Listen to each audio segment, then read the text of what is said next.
Welcome to this week's Behind the Poem. This week's poem is called Camp. I wrote it in 2019.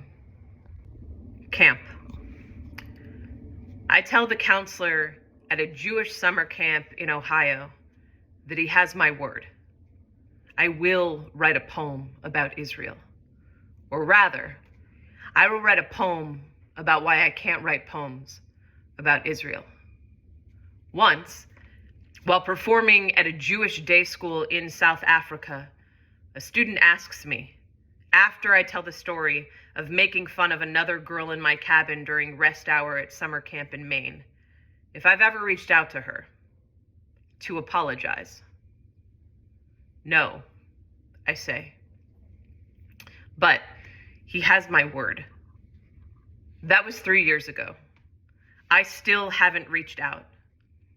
As for poems about Israel and Palestine, they too are limp of my words. Does it tell you something about my politics now that I've added Palestine to the poem? Isn't that enough whereby I don't have to say what I actually want to say? Yom Kippur is 3 days from now being now when I write this poem. Isn't this the perfect time, now 14 years and 3 months later, to find the girl from my cabin and apologize? Ask for her forgiveness? And what is there to say, really? I'm sorry for making fun of you for only eating an orange that day at lunch because I myself wanted a monopoly on anorexia. Would that be enough? Does that in and of itself give you enough information about my feelings on anorexia and what it meant to be a 12-year-old girl trying to control my own brain? Can that be my poem about Israel? Do I still need to write one now? Now being 3 days before Yom Kippur because I promised the counselor in Ohio and I want to keep my word. And I wouldn't want to lie, you see.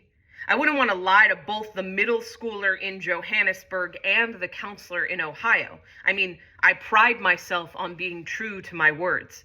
I mean my body. I mean the land. I mean the thing about control and anorexia is the thing about trauma, inherited or not. That I had to go and traumatize another 12-year-old girl in my cabin on account of my own unprocessed trauma is of course the way that trauma works. We pass it on like an oral tradition, l'dor vador.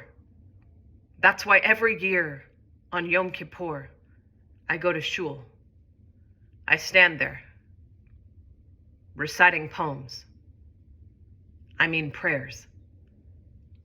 And I apologize for all my lies. Thank you for tuning in. 4 years later, I still have not reached out to that person from summer camp. I don't know if I ever will, but I have written more poems than I ever knew I was capable about regarding Palestine and Israel.